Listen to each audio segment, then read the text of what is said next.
दोस्तों आज हम लोग बात करेंगे शेरशाह सूर्य के बारे में। दोस्तों शेरशाह सूर्य इतिहास का एक ऐसा व्यक्ति है जिसका प्रभाव इतिहास के साथ साथ आज के हमारे वर्तमान पर ही पड़ता है। दोस्तों ये वीडियो को पूरा देखते जाइए, वीडियो कंप्लीट होते होते आपको समझ में आने लग जाएगा कि शेरशाह सूर्य के ऐसे काम कितने सारे हैं जो आज भी चल रहे हैं और आपके मन में शेरशाह के प्रति सम्मान तो जगेगा ही जगेगा।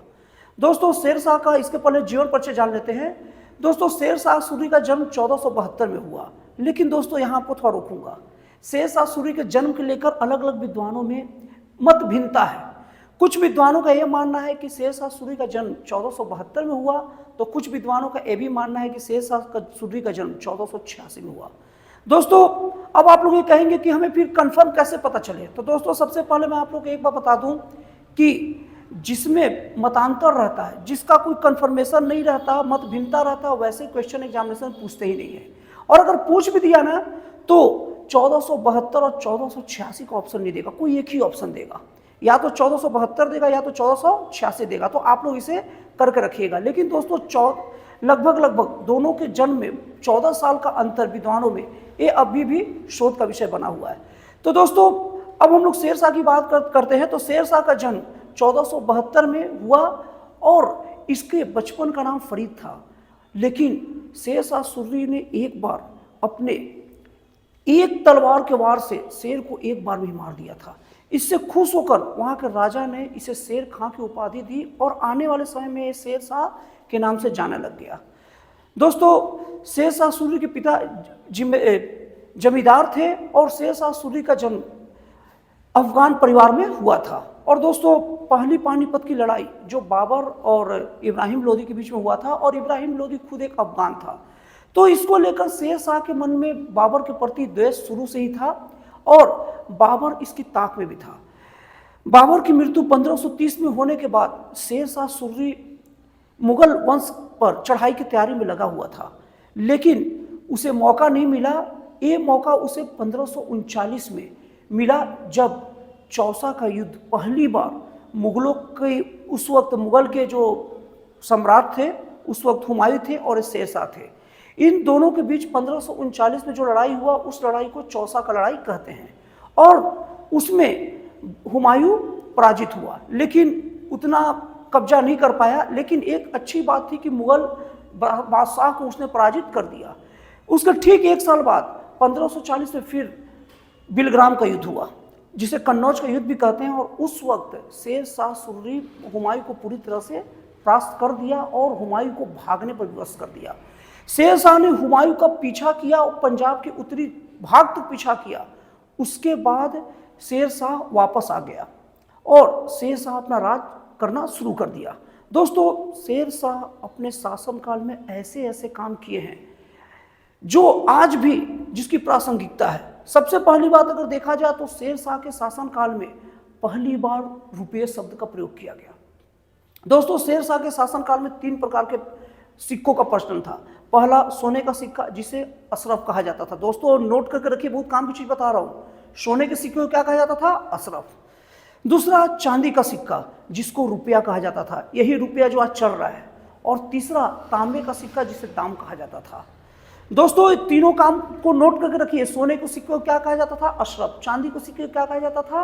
रुपया। और तांबे के सिक्के को क्या कहा जाता था? दाम। अब चांदी के सिक्के और तांबे के सिक्के के बीच 1.64 का अंतर था। 1.64 का अंतर का मतलब समझ लीजिए कि एक चांदी का सिक्के का कीमत 64 तांबे के सिक्के के बराबर होता था। अब दोस्तों इसके बाद शेरशाह ने पहली बार पत्र मुद्रा का प्रचलन शुरू किया। दोस्तों पत्र मुद्रा क्या होता है? नोट, कागज का पैसा। पत्र मतलब कागज और मुद्रा मतलब पैसा, मतलब कागज का पैसा मतलब नोट। जिस नोट का हम यूज आजकल करते हैं या कुछ सालों से देखते हैं, ये शेरशाह सूर्य ने पहली बार इसकी शुरुआत पत्र मुद्रा का किया था।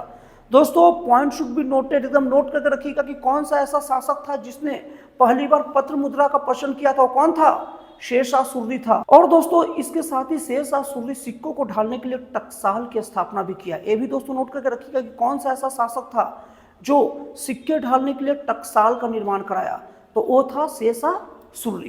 दोस्तों शेरशाह सूर्य को लेकर एक ऐसा क्वेश्चन है जो अक्सर गवर्नमेंट जॉब के एग्जाम में आता है, वो है कि ग्रैंड ट्रंक रोड का मरम्मत किसने कराया था? दोस्तों शेर शाह ने कराया था। लेकिन यहाँ सावधान हो जाइए, इसी से क्वेश्चन आकर आपको फंसा भी देगा। अगर ग्रैंड ट्रंक रोड का निर्माण किसने कराया था आ गया तो आप धोखे में आकर शेर शाह सूरी मत मार दीजिएगा। उसका आंसर ग्रैंड ट्रंक रोड का निर्माण चंद्रगुप्त मौर्य ने कराया था। मौर्य वंशीय शासक चाणक्य वाला चंद्रगुप्त मौर्य ने ग्रैंड ट्रंक रोड का निर्माण कराया था। शेर शाह सूरी ने ग्रैंड ट्रंक रोड का मरम्मत कराया था। दोस्तों निर्माण और मरम्मत में आप अलर्ट रहिएगा। निर्माण पूछे तो चंद्रगुप्त मौर्य आएगा और मरम्मत पूछे तो शेर शाह सूरी आएगा। उसके बाद दोस्तों एक और क्वेश्चन, पाटलिपुत्र शहर को पटना के नाम पर पुनः स्थापित किसने किया था? तो वो शेर शाह सूरी ने किया था। दोस्तों ध्यान दीजिएगा, पाटलिपुत्र की स्थापना अगर पूछा जाए तो उसका आंसर आएगा उदयन। उदयन ने पाटलिपुत्र शहर की स्थापना की थी।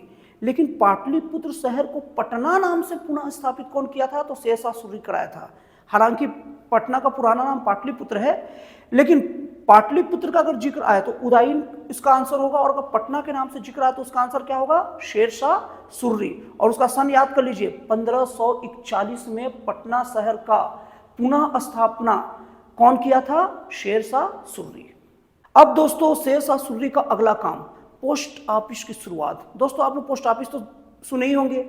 अभी भले पोस्ट ऑफिस का हालांकि उपयोग कम हो गया है मोबाइल वगैरह आ जाने से, लेकिन अभी से 15 से 20 साल पहले पोस्ट ऑफिस हमारे दैनिक जीवन में बहुत बड़ा रोल प्ले करता था।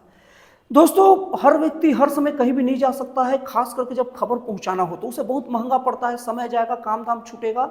इसलिए क्या करता था, वो चिट्ठी लिख के पोस्ट ऑफिस में डाल देता था और वो चिट्ठी वहां पहुंच जाता था। खबर पहुंच गई, उधर से जवाब भी आ गया। दोस्तों पोस्ट ऑफिस मतलब डाक व्यवस्था का सबसे शुरुआत पहले शेर शाह सूरी ने किया था।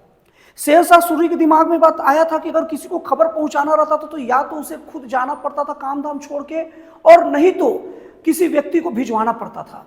लेकिन वो ऐसी व्यवस्था ही खोज की कि हम कुछ मामूली सा शुल्क लेंगे और एक खबरी को नियुक्त करेंगे जो आपका खबर को लेकर क्या क्या खबर है अच्छे तरह से नोट करके लेके जाएगा, और जो पते पर बोलेंगे वो पते पर पहुंचाएगा, आपको मामूली शुल्क देना है। इस तरीके से खबरों का आदान प्रदान का शुरुआत, डाक व्यवस्था का सुधार सबसे पहले शेर शाह सूरी कराया था। आप ये बात को एकदम अच्छे से नोट करके रखिएगा। अब दोस्तों हमारे संविधान में केंद्र और राज्य की जो शक्तियों का स्पष्ट बंटवारा किया गया है। शेर शाह सूरी अपने शासन में भी केंद्र और राज्य का शक्तियों का स्पष्ट बंटवारा कर दिया था।